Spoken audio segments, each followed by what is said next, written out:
Hello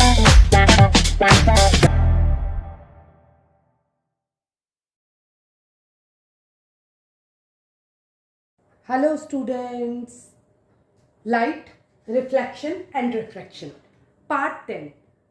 तो आज हम मिरर फार्मूला और मैग्नीफिकेशन डिस्कस करेंगे। तो पहला है मिरर फार्मूला। तो मिरर फार्मूला कैसे फाइंड आउट करेंगे? हम फार्मूला निकाल रहे हैं, तो first of all we will try to understand the variables. What are the variables? One is object distance, second is image distance, focal length, and we will just find out the relation between these variables. Okay, तो क्या होगा?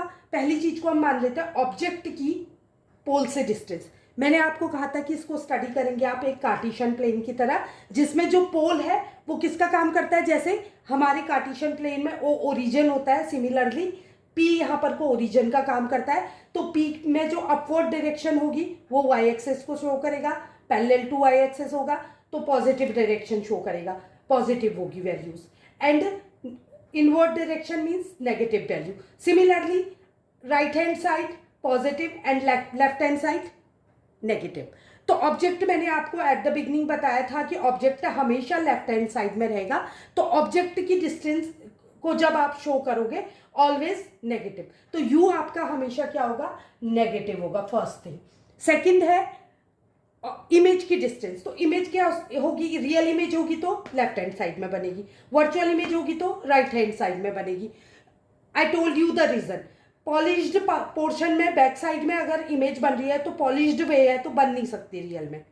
It means it's imaginary, that's why we call it virtual image. तो virtual image हमेशा क्या होगी? Positive होगी, और real image हमेशा क्या होगी? नेगेटिव होगी। मतलब उसकी डिस्टेंस जो होगी कहाँ से?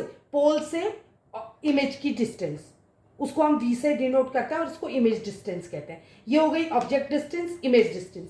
और फोकस जिस ओर भी बने, चाहे लेफ्ट में बने चाहे राइट में बने, तो फोकस की पोल से distance is called focal length, और उसका रिलेशन होता है, उसी को हम क्या कहते हैं? Mirror formula 1/v + 1/u is equal to 1/f। अब यहां पर को आपको सारी पॉजिटिव वैल्यू दिख रही है, बट आपको नोटिस करना है, क्या नोटिस करना है? जब आप v को भरोगे तो आप फाइंड आउट करोगे ये लेफ्ट हैंड साइड में है या राइट हैंड साइड में। अगर लेफ्ट हैंड साइड में है तो v को आप क्या करोगे? जब v की वैल्यू पुट करोगे न्यूमेरिकल में, तो आपको नोटिस करना है v नेगेटिव लिखोगे अगर कहाँ है? लेफ्ट हैंड साइड में, और पॉजिटिव लिखोगे इफ राइट हैंड साइड में। u ऑलवेज पॉजिटिव, u में हमेशा क्या होगा? लेफ्ट हैंड भी और राइट हैंड भी क्या होगा? पॉजिटिव होगा, क्योंकि हमेशा लेफ्ट हैंड साइड में ऑब्जेक्ट को रखते हैं। और focus again focal length will be may be positive और नेगेटिव। क्यों? लेफ्ट, अगर लेफ्ट में होगा तो नेगेटिव, और अगर कॉन्वेक्स मिरर होगा तो उसकी फोकल लेंथ कहाँ होगी? उसका सर्कल बैक साइड में, राइट साइड में पूरा होता है, तो पॉजिटिव होगी। तो ये बन गया आपका मिरर फॉर्मूला। अब दूसरा हम पढ़ेंगे magnification. Now magnification is equal to height of the image upon height of the object. दोनों हाइट्स का रिलेशन निकालेंगे आप, रेशियो निकालेंगे, सॉरी। तो मैग्निफिकेशन क्या होता है? Ratio of image and objects height. तो हाइट ऑफ द इमेज को अगर हम ऑब्जेक्ट की हाइट h मान लें तो इसको h डैश मान लिया हमने, दो वेरिएबल मान लिए, तो magnification m is equal to h dash upon h। Second, इसको मैग्निफिकेशन को एक और तरीके से रिप्रेजेंट करते हैं। पहला हमने इमेज लिया था ऊपर, हाइट ऑफ इमेज, तो यहाँ लेते हैं इमेज डिस्टेंस अपॉन, नेगेटिव में लेते हैं image distance upon object distance. पहले इमेज लेंगे ऊपर और फिर ऑब्जेक्ट डिस्टेंस, तो कितना हो गया? उसके क्या निकल गया? -v upon u। तो मैग्निफिकेशन के हमारे दो फॉर्मूले निकल गए, m is equal to h dash upon h and m is equal to -v upon u।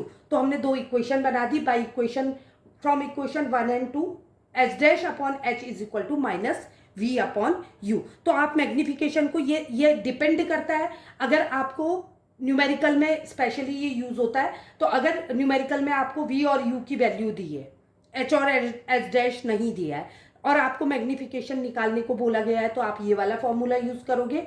और अगर केवल आपको h डैश और h की वैल्यू दी है तो आप ये वाला फॉर्मूला यूज करोगे। और कभी कभी क्या होता है? 3 वेरिएबल दिए रहते हैं और बोलते हैं कि ऑब्जेक्ट की हाइट निकालो, तो आप क्या करोगे? ट्रांसपोज करके यू कैन फाइंड आउट, क्योंकि अगर 4 वेरिएबल प्रेजेंट है और आपको 3 वेरिएबल की वैल्यू है तो आप ट्रांसपोज करके एच की वैल्यू निकाल देंगे। आई होप आपको वीडियो पसंद आया होगा, और वीडियो पसंद आया तो लाइक, सब्सक्राइब और शेयर करें। Thank you.